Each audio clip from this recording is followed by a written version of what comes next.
Hello and welcome to Chasing Leviathan. I'm your host, PJ Weary, and I'm here today with Dr. Melissa Moschella, professor of the practice of philosophy at Notre Dame. And we're talking about her books, Ethics, Politics, and Natural Law, Principles for Human Flourishing. Dr. Moschella, wonderful to have you today. It's so great to be on. Thank you for having me. So, Dr. Moschella, tell me, why this book? Where did this kind of come from? What is its purpose? Why do you feel compelled to write this? Really, it came out of my experience teaching this topic to students really at all levels, and from philosophy majors to students fulfilling a required philosophy course who really didn't like philosophy at all but had to take my class, to graduate students who are really into this stuff. Students at all levels I've had the opportunity to talk to about a lot of important ethical issues, and I typically do applied ethical issues, so I do a lot in bioethics or in political philosophy, but I don't like to just throw hard moral questions at my students without giving them at least some framework or set of criteria for actually thinking these things through, because if not, it just ends up being a session where people talk about their intuitions or their emotions or how they feel, which ends up being, they tend to just kind of spout the dominant views that they've heard or whatever they think the right ideas are about those things. So the idea of a philosophy course in trying to investigate these questions is to actually give them some objective tools to think critically about difficult moral questions. And so that requires giving them a framework. And basically, this book lays out the framework that I think is the best framework. Obviously, when I teach, I present multiple frameworks, but I want at least one of the frameworks that I give my students to be a framework that I think is true. And when I was a student, very often I found in my classes that the frameworks that were given to me in my philosophy classes all seemed to be inadequate in some way. And so this book is kind of my answer to that, saying, look, there's a third way here between the typical frameworks that students are usually exposed to in philosophy classes. And that third framework, I think, captures the best of the dominant competing alternatives. I loved how you're talking about they would just spout the dominant views because that's how they feel. And I'm not going to get the quote right, but I've been reading Gregory of Nazianzus, probably not saying that right, but and he's dialoguing with, I believe, his grandmother, and she says the habits of ignorant people. Or the habit of ignorant people is not sufficient reason to act, something like that. Like as I was reading along, I was reading, I was like, oh, like that. How often do I do that? You know what I mean? It's like, well, that's what everybody does, and I don't want to spend the time. People don't realize how much hard work goes into creating something like this. Right. So off the bat, I mean, not that this is controversial at all, but when you say natural law, what are you talking about? So what I'm talking about, and this I think is a really important question, because a lot of people hear natural law and they either think something like Darwin, or they think something like the laws of physics, or they think something like, if you're thinking about ethics, whatever we spontaneously feel inclined to do, that's what natural law tells us to do. All of those, I think, are false conceptions of what natural law, and particularly a natural law approach to ethics, is all about. So when I say natural law, what I mean is principles of morality, moral principles or moral laws, if you will, that are based on natural reason. So the natural here is kind of by contrast with, you might say, religious-based, revelation-based accounts of morality. And it's also meant to indicate that this approach to ethics is one that is trying to give you guidelines that are guidelines about how to act in a morally upright way, but those guidelines are also thought to be guidelines for leading a really fulfilling human life. In other words, guidelines for how you can flourish with the kind of nature that you have.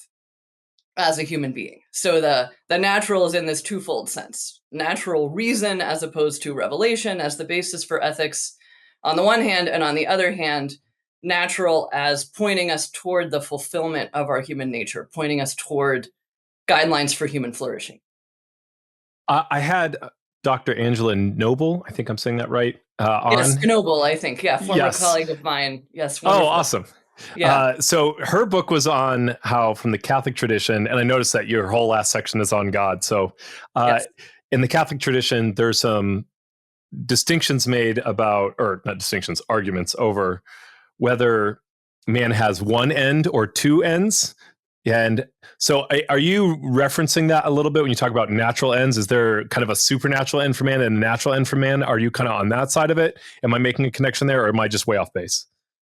So that's a topic that I do not discuss at all in the book. But I know, Okay.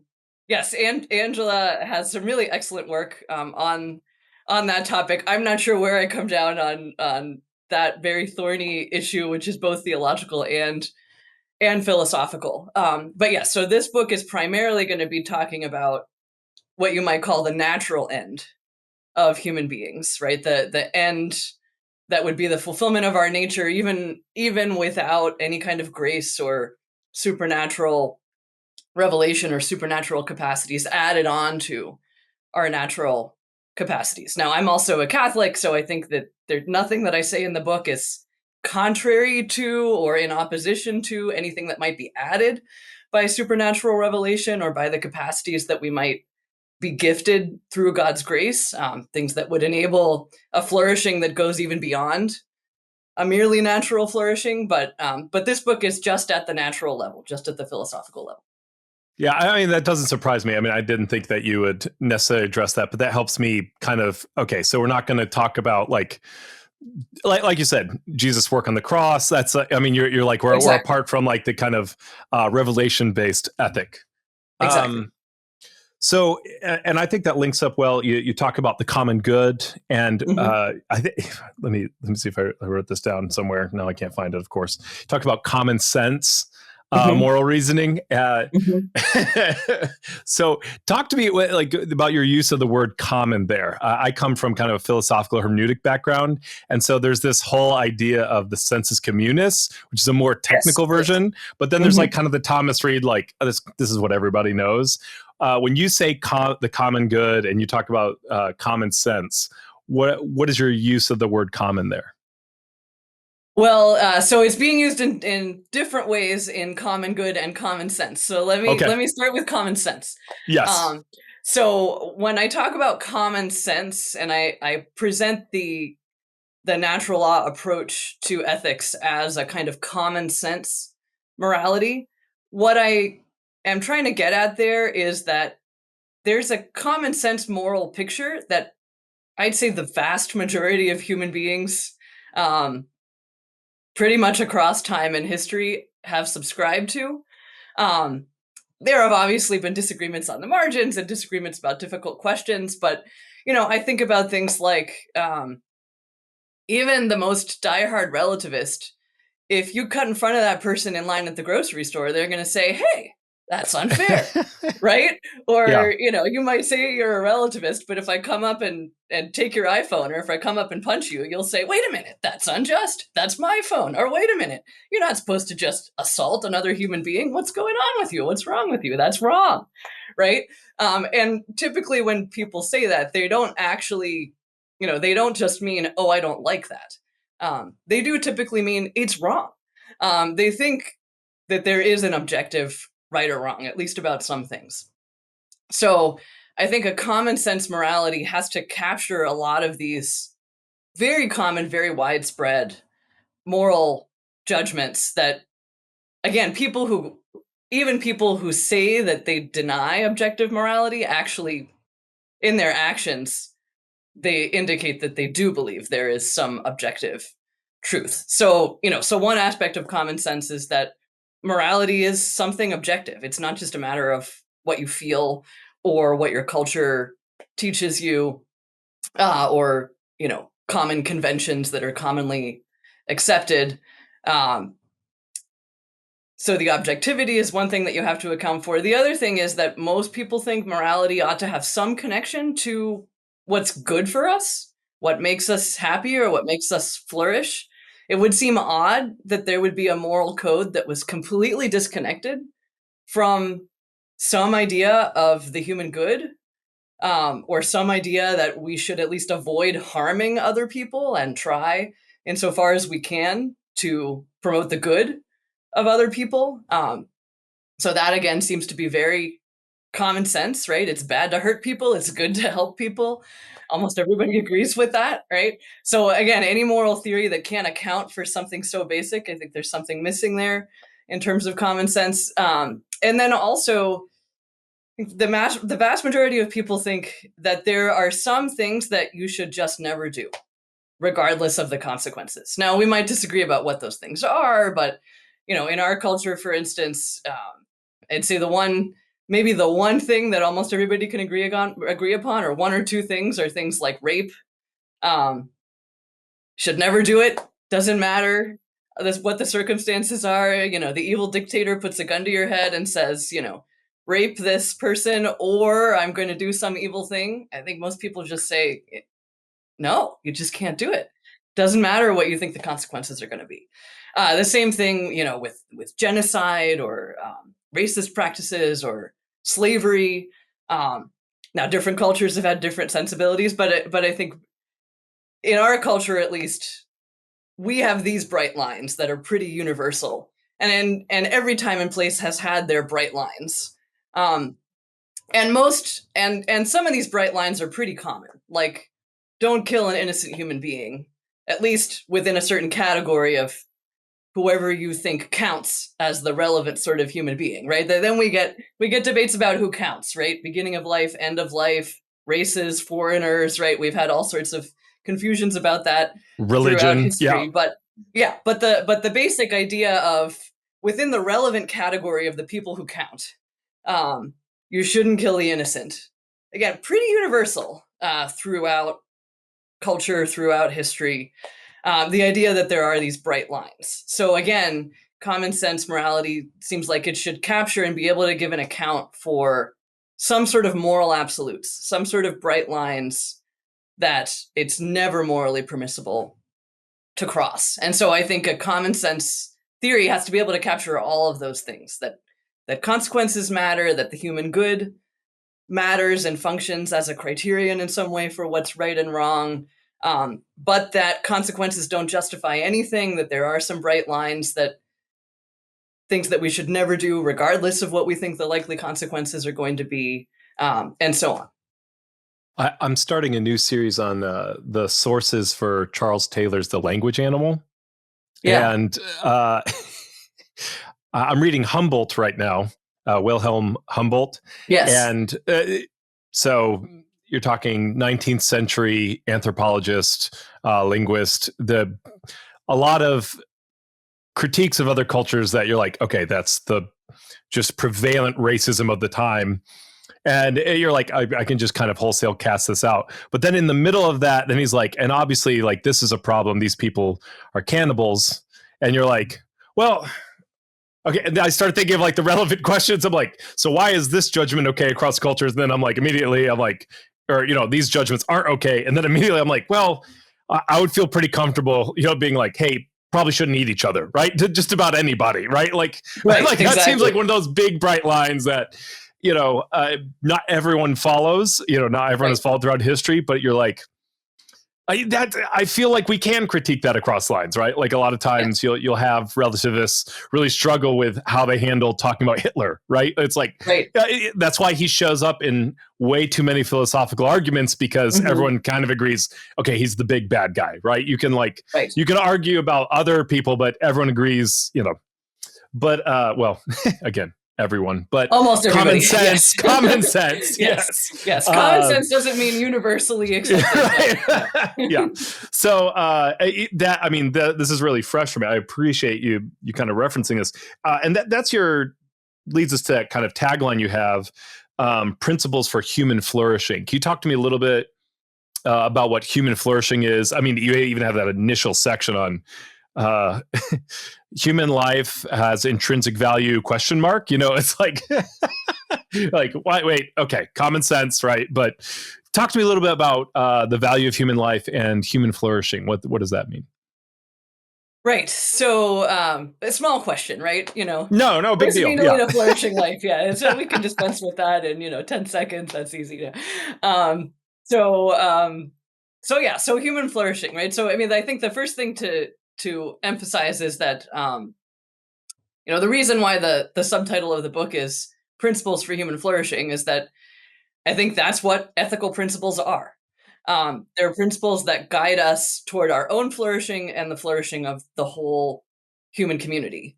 Um, so that's one thing. I actually wanted the title of the book to be Human Flourishing with a subtitle, a natural law approach to ethics and politics. But I had to Ah. bow to the algorithms that now require you to put all of your keywords into the main title. And so, So sad. you know, so it goes, right? But it's more important to have people be able to find my book than to have the title that I really wanted. So, so it's, um, so the title's all right. It captures everything once you put the whole thing together. But so what is human flourishing? Well, I think there is an objective element to human flourishing. In other words, I think if we reflect on it, we can recognize, and again, pretty universally, um, a set of goods that we all understand to be fulfilling for us, to be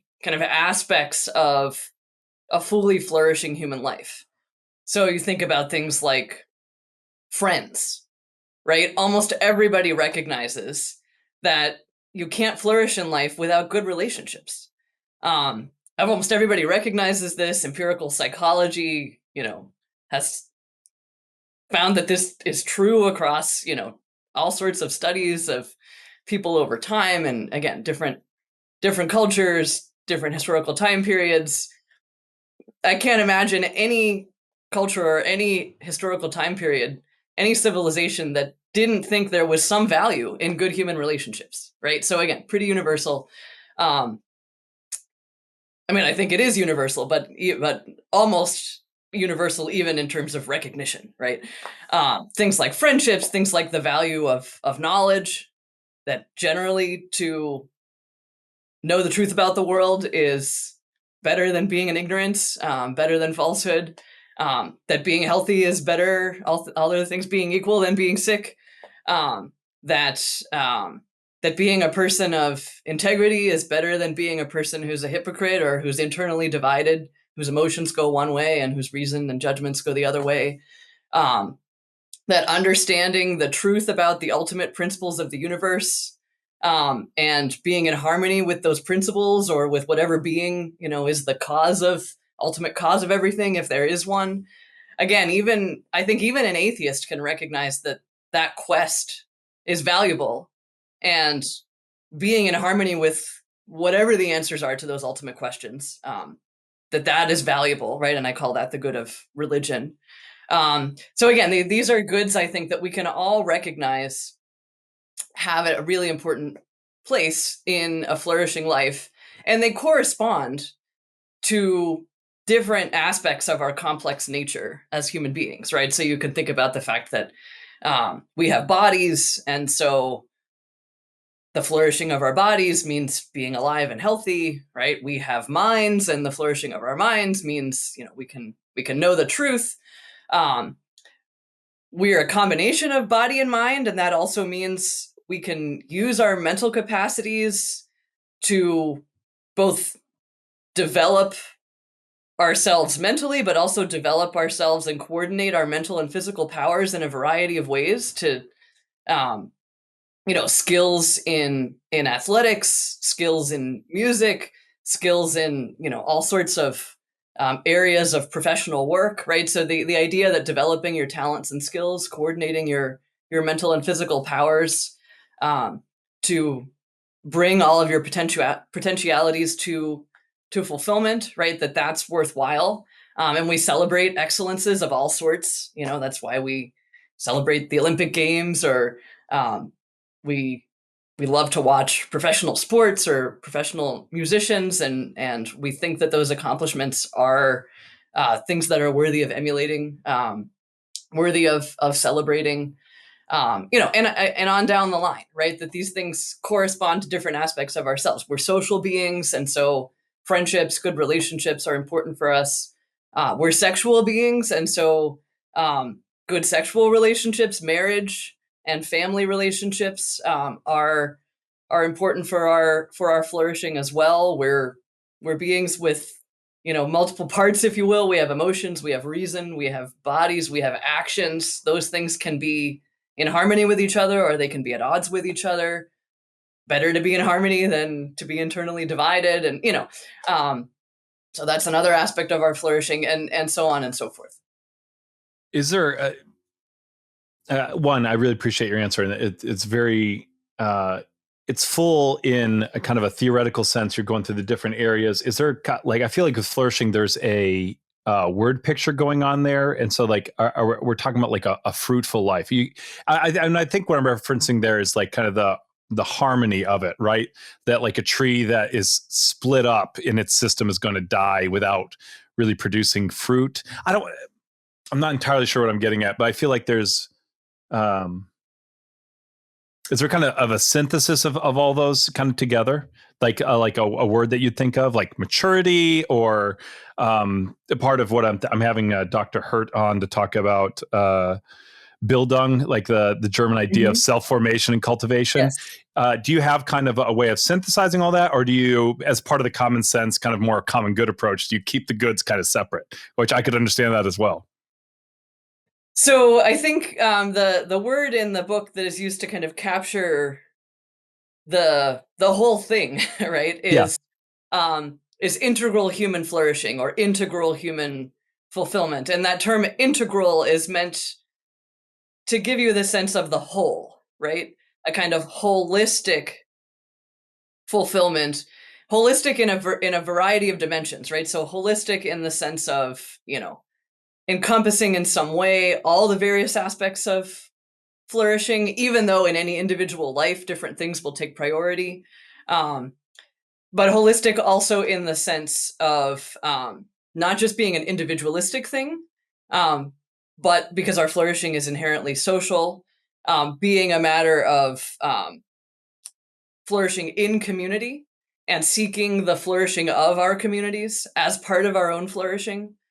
Um, so that's this concept of integral human flourishing, right? The idea of the flourishing of really the whole human community ultimately, with respect to all of these basic goods, all of these dimensions of our flourishing. But then how that looks in any individual life could be very, very different depending on what your particular personal vocation is. And I use the term vocation not in a religious sense, but just in a kind of general sense to capture the idea that everybody has a different life plan, different priorities in life.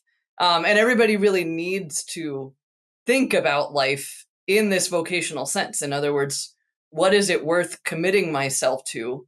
What is it worth prioritizing in life? And then how do I order my pursuit of the various goods that I could pursue at any given moment in line with these vocational commitments that I have taken on in my life? One, let me say thank you, because I think you gave a better answer than the question I asked. Because I just realized, like, I asked you what is flourishing, and then you gave me like all the goods, and I was like, what's the word for all those goods? And I was like, wait, that's what flourishing is. You were very kind the way you answered that. I just realized, I'm like, I mean, integral is helpful, but I'm like, I think I just asked her like the question back again. So thank you. I think too, you mentioned that it's not just the individual humans, it's also the community. And I think you even touched on this with the religious side, that it's not necessarily even theological, but like that it's integral. Would it also be fair to say integral at a cosmic level? That we are so even beyond the human community. Is that part of it as well?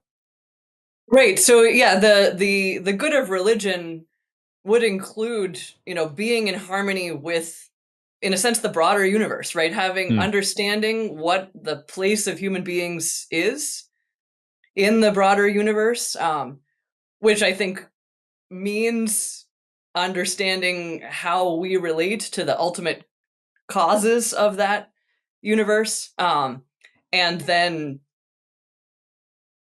following whatever guidance we think it is that, those ultimate cause or causes, are providing for us about how we are to live and how we are to relate, to the rest of the universe, not just other human beings. And kind of alongside that, I wanted to make sure that we didn't miss this part. When you're talking about common sense morality, a major part of your kind of initial setting of terms is human freedom.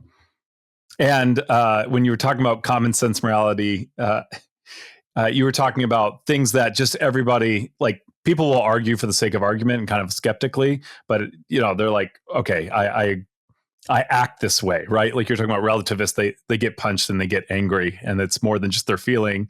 And the same thing, I think, too, you have at that common sense core. You talk about freedom and human agency. Even the most hardline determinists say please and thank you at the dinner table, right? Like they ask for things with the expectation you could fall through on it. And so would that be another part of that common sense core? Right. Again, I think, even though some people philosophically will question it, and even though, I think actually a lot of our culture is implicitly a kind of soft determinist, about human behavior. There's a lot of presumption that people aren't really responsible for their actions. Um, we see this a lot, even in say, approaches to criminal punishment, for instance. Now, obviously, I don't mean to say that people's circumstances, don't involve very difficult factors that can create, um, psychological damage that undermines people's capacity for free choice, or that lessens their blameworthiness for things that they end up doing. But nonetheless, I think our culture tends to implicitly accept this idea that a lot of the blame, or most of the blame, for at least for the bad that we do. I'm not sure that we that we do this on the side of the good, but anyway, at least in terms of the bad that we do, the culture tends to say, well, it's the fault of your upbringing, it's the fault of evil social structures, it's the fault of whatever, but not the fault of your actual free will having made a morally wrong choice. And so in the book, I defend the idea, which I do think ultimately is common sense, that we humans, at least humans of sound mind and relative maturity, um, are fully morally responsible for our actions, which means that we are free to do otherwise. So the buck stops with me for the choices that I make, and sure, there might be all sorts of influences that shaped my character, my psychology in ways that predisposed me toward one thing or another. But again, unless I'm so psychologically compromised that I don't have moral responsibility, which is possible.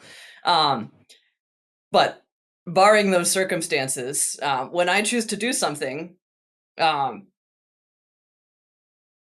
that choice is caused only by my choosing. I mean, that's it, right? When I choose to say yes to come on the podcast, it was not psychologically determined by any set of factors. I made a free choice that I was going to use this hour of my time to do this rather than something else. And Little so, did you know the subliminal messaging in my invite, right? Like you had no choice. It was hypnotism. No, yeah, exactly. Yeah, I would say too.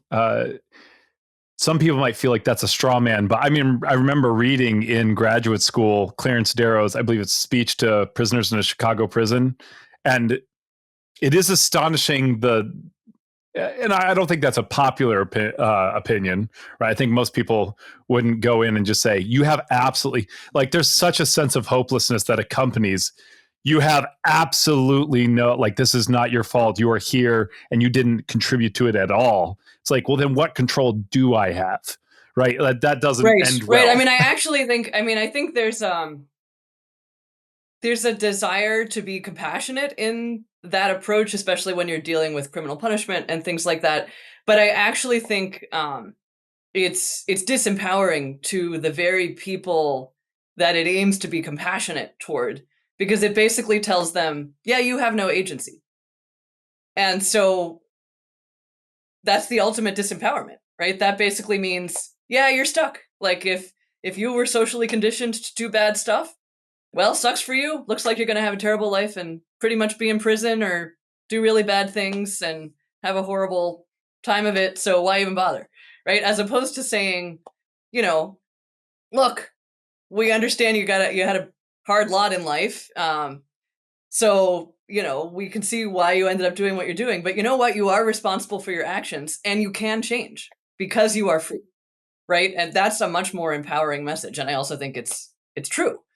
And we see lots of examples of this. I mean, there are people um, who respond very differently to the same sorts of social circumstances or difficult backgrounds. Some people go in a very bad direction as a result of that.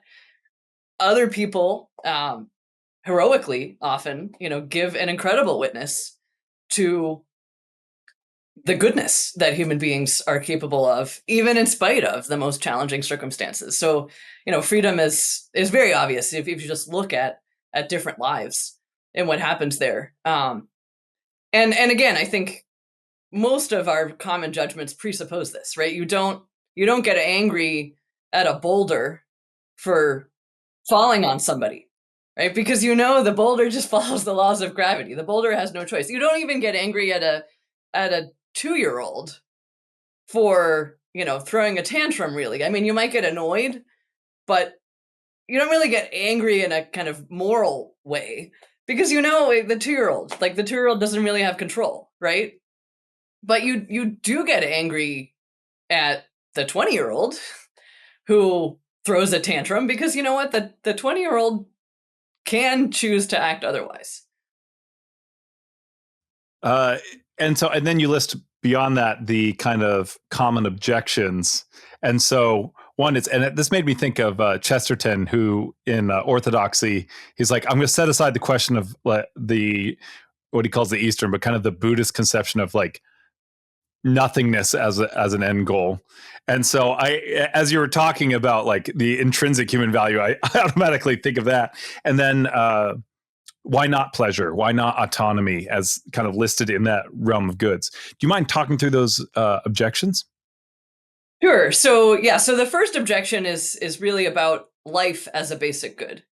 Um, so pretty much everybody recognizes that life is instrumentally good. Obviously, if you're not alive, you can't achieve any other goods. So most people recognize the value of life insofar as it gives you the ability to achieve other things, right? Like if you're alive, you can enjoy things.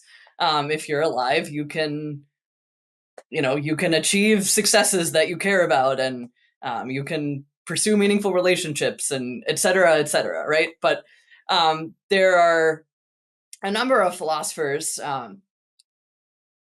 Utilitarians tend to be in this camp, who say that life as such, human life as such, isn't valuable, such that if it turns out that your life on balance is going to give you more suffering than enjoyment, and not just in the short run, but over the long run for the foreseeable future, then maybe your life is not worth living. Then maybe actually death would be a benefit to you in those circumstances, right? And you see these arguments play out. People don't usually express it in these philosophical terms, but if you look at movements for assisted suicide, euthanasia, and so on, well, that's basically the underlying argument. The underlying argument is that some lives hold out no promise for enjoyment, or on balance um, hold out mostly the promise of suffering and very little promise of enjoyment. And so those lives aren't worth living. Um, or at least it's reasonable for the person to decide that that life isn't worth living. And we as a society won't treat that as irrational the way we would treat, a 16-year-old lovesick suicidal teenager or something like that, who wants to commit suicide because his girlfriend broke up with him, or some temporary setback in life, right? We would treat that as a sign of mental illness, and we would help the person through it and say, no, your life is worthwhile, we're going to help you, and you'll get over this, and you'll find meaning in the future, and so on. But, there are other cases where they'll say, no, actually, we recognize that because you have this disability, because you have this terminal illness, because you have whatever, maybe you're right. Maybe your life's not worth living, right? So I address that instrumental view of the value of human life in the book, and basically argue that, on the one hand, we don't really think, at least most people don't really think, human life is merely instrumentally valuable most of the time. So, if you think about doctors or rescue workers, right? Whole professions that are dedicated to saving lives, basically. Right? We don't think that it's baffling for a doctor to try to save a life without knowing how valuable that life is, or without knowing whether that person is on balance, experiencing more suffering than enjoyment in their life, or something like that, right? We do think that saving a life just as such makes sense, right? We don't find that crazy the way that we would, find it crazy if people dedicated their lives to, counting blades of grass or something like that, right? Um, and that's basically because we recognize that life has intrinsic value, that acting for the sake of saving a life, preserving a life, makes sense even if it's not ordered to anything further. Um, so I think a lot of our common sense judgments just presuppose that. But then I also think there's a deeper philosophical error that is at the heart of the claim that human life is only instrumentally valuable as a vehicle for enjoyment or the achievement of some further goods. And I think the philosophical error at the heart of that is an anthropological error, basically an error about human nature, an error about the kind of thing that human beings are. And that error is what I call body self dualism, the idea that the real me, the real I, the real self is the thing that thinks and feels and wills and chooses, that basically my psychological states. That's me. And the body is, it's important to me as a vehicle through which I express my psychological states, or a vehicle that enables me to experience certain psychological states. But it's not really me, right? And so you get all these funny thought experiments, right? What if I could download all my psychological states onto a computer and then transfer it into another body, or something? With, where would I be in the original body or in the new thing? So anyway, I'm not going to go into all that, but there's this kind of disembodied sense of the person as a set of psychological states that merely inhabits a body, the way that I drive around in my car or something like that. Um, and I think that view of the person is false. And I don't have time to go into the very long and kind of torturous argument for that, but I think a basic common sense way of thinking about this is, for instance, when we interact with other human beings, right? When I see a human person on the street, I don't say, oh, well, what I see there is a human organism, and so I can infer that inside of that organism there is a self that has some psychological states. Um, right? When I see a human organism, I think, oh, there's so and so, right? I identify the person with the person's body. Um, It's not like we're and metaphysical hermit crabs, right, exactly, exactly. Or we think about things like most people would think that assault, a kind of physical attack on another person's body, is a crime that's worse in kind, not just in degree, than vandalism, right? Than um, damage to another person's property. But if the body isn't really you, then it's hard to see why an attack on your body is categorically worse or different in kind from an attack on any other property that you own, right? So there's a lot of common sense judgments about those sorts of things, that I don't think we can make sense of unless we recognize that the body is essential to who we are. I also think, just if we just reflect on our own operations, I mean, just think about what we're doing right here, and the seamless connection between body and mind that's going on here as I speak, right? I'm kind of moving my arms and not even knowing what I'm doing, as I'm gesturing. My tongue and my lips and my vocal cords are responding to commands from my brain, to try to put into words the concepts that are going through my head. Those concepts clearly are not physical things. They're not material things. They're the result of my intelligence at work, hopefully, right? um, but they are seamlessly being expressed through bodily signs, that are being articulated through my voice, and my muscles are all coordinating to make all that happen. How do you explain those seamless connections if the mind, right, the thing that's thinking, is not the same as the thing that is speaking and moving lips and arms and vocal cords and everything else? So I think, just common sense experience of ourselves as unified bodily and mental beings, supports the idea that the body is me. So how does this get back to the question about whether life is intrinsically valuable? Well, I think if you deny that life has intrinsic value, you're implicitly accepting the dualist idea that the real me is just a set of psychological states that inhabits a body. And the reason for that is that we tend to think that basically what matters in ethics, or at least one of the most important thing that matters, is people, right? Um, what's good is what is beneficial to people, and what's bad is what is harmful to people, right? It's kind of pretty simplistic, but that's generally the common sense view of things.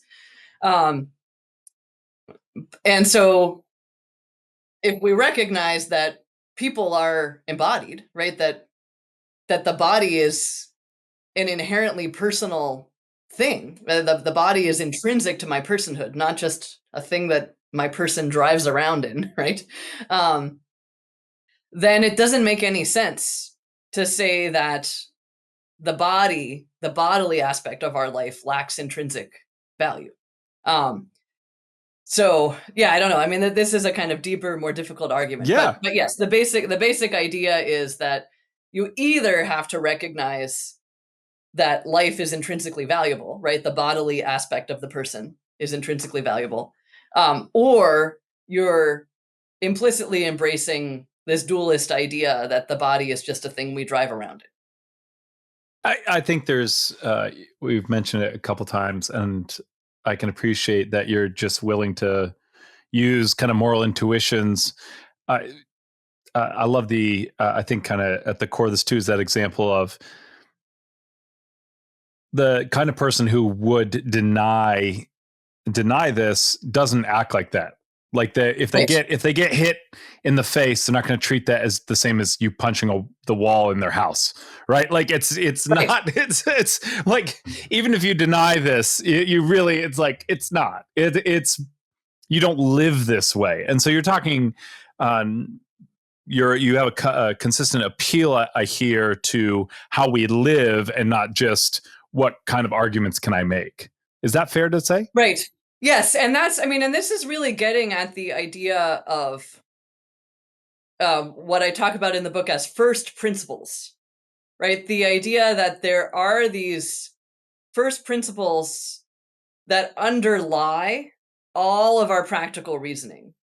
And, this comes straight out of Aquinas, where, he talks about that in kind of every order of thinking and acting, there are a set of first principles that for most people remain implicit and inarticulate, but that do underlie all of their activities in the relevant order, right? So if you think about if you think about our thinking, right, the logical order, all of our thinking presupposes certain rules of logic, like the fact that if I say two contradictory statements, they can't both be true, at least not in the same respect, right?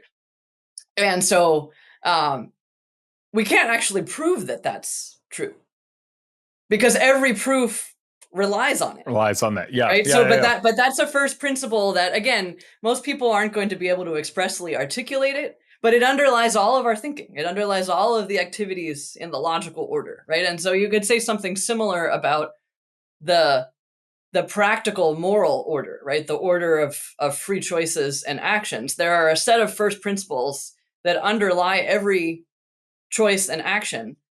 And those first principles are principles by which we grasp the things that are worth acting for, right? I mean, action has to get off the ground by being motivated for some end, right? You don't act, I mean, you always act, if you're making a free choice, you act for some reason. There's some good, there's some end, there's some purpose that you seek to achieve when you act. And so that list of goods that we talked about before, things like friendship and life and integrity and knowledge and so on and so forth, those are the ends that we recognize to be good. And we recognize these things as first principles. In other words, philosophically, of course, we can then kind of reflect on them and explain why they make sense and try to give justifications for them. But really, you can't prove them because they are the first principles that are the basis for everything else in the practical moral order. So everything that we do relies on them. And the reason I bring this up here is because that's why you would expect that even though people might deny them in theory or in their arguments, if we look at the way that people act, we will see that implicitly they recognize the truth of these principles, right? And that's basically Aquinas's claim, that these principles are so basic that as soon as you understand the terms, in other words, as soon as you understand the meaning of something like friendship or something like health or something like knowledge, you just get that these things are worth pursuing. Again, not that they should take priority in life, or those are all further questions, but simply the idea that it's reasonable to act for the sake of these things, and that acting for the sake of these things makes sense even if you don't have any further goal, right? That I want to learn about the nature of the universe just because I want to know, just because I think it's worth understanding how the universe works, right? We don't think people are crazy for wanting to learn just for its own sake, right? And it's that first principle that's being captured, right? That knowledge is a good worthy of pursuit. And so the same thing going on here with life, right? That even if people might, in theoretical arguments, deny the intrinsic value of life, you can say, well, but if you look at the way that people act, if you look at the judgments that people make, in most cases, those actions and judgments presuppose that they do implicitly recognize that acting for the sake of the preservation and promotion of human life makes sense. It's Mm, reasonable. yeah. It's not crazy to act just for that, even without some further purpose, right? So that's why kind of pointing to these kind of practical contradictions, looking at the way people act rather than looking at what they say, can actually give us sometimes a better glimpse into what these first principles are, into what these basic goods are, um, than looking at the things that people claim in their arguments. There is part of me, one, thank you. I've really enjoyed the content today. There is part of me that's sad because I would have loved to have gotten into the social and the political, but the topic is so huge that, I mean, this is one of those moments where, I want to be respectful of your time. So I have one more question for you. We'll finish up, but this is why people should buy your book, right? Then they can figure out how this all, with these foundational like first principles, how this plays out in the social, the political, and ultimately, I think you said cosmic at the beginning, and then like said like ultimately religious dimension. Right. Uh, so kind of as we wrap up today, what is something that you would encourage our audience? Of course, they should try and think better ethically all the time. But what is one thing that you would encourage them to think about or do over the next week, that just like a specific takeaway that they could have from today's episode? I mean, I think one thing that is helpful for all of us to do, this is something I try to challenge my students to do in some way or another, pretty much in all of my classes, is to really think about life, your own life, and really assess, are the things that I prioritize the things that actually matter? Because I think so often in our culture, we tend to spend so much of our time on the things that are merely instrumental. Yeah. So, things like money, things like status, um, fame, wealth, possessions, pleasure, right? Sure, these things all have their place in a good life, but these aren't what it's really all about, right? I mean, just think about it. If you get to the end of your life and you have all sorts of money in your bank account, but um, you have terrible relationships, and you look back and you think, yeah, I made a lot of money, but I actually did a lot of bad stuff to get that money. Or maybe I didn't even do a lot of bad stuff, but you know what? There was a lot of good stuff that I could have done that I didn't do because I was obsessed with making money instead of doing other things that maybe mattered more. Um, you know, if you look back on your life, you usually don't think, man, I wish I had spent that extra 10 hours a week at the office to make another whatever X amount of money. You usually think, gosh, I wish I'd spent more time with the kids. Yeah. I wish I'd cultivated that friendship. I wish I'd made more time, to cultivate my spiritual life. I wish, we usually from that vantage point can see, you know what, there are things that are of ultimate importance, and then there are other things that matter. Yeah, you need money to feed yourself and your family, and makes you need a certain Last I amount of money, checked. but but beyond that, money doesn't buy you happiness, right? Money isn't intrinsic to your flourishing. It's instrumental, but it's not intrinsic. And the same thing with wealth or a nicer house or keeping up with the Joneses, or what other people think of me, or all these things that we on a day-to-day basis sometimes tend to prioritize, um, without really thinking about whether it makes sense to prioritize them. They're not really what matters. So I think even just kind of thinking through, like, is my life ordered in a way that prioritizes the things that really matter, in a way that prioritizes goods that are intrinsically valuable and not just instrumentally valuable. And so, that really means thinking about that list of basic goods and saying, do I put these basic goods, right? These things that have intrinsic value first? And are my commitments in life ordered to those goods, ordered to promoting those goods for myself and for the communities that I'm a part of?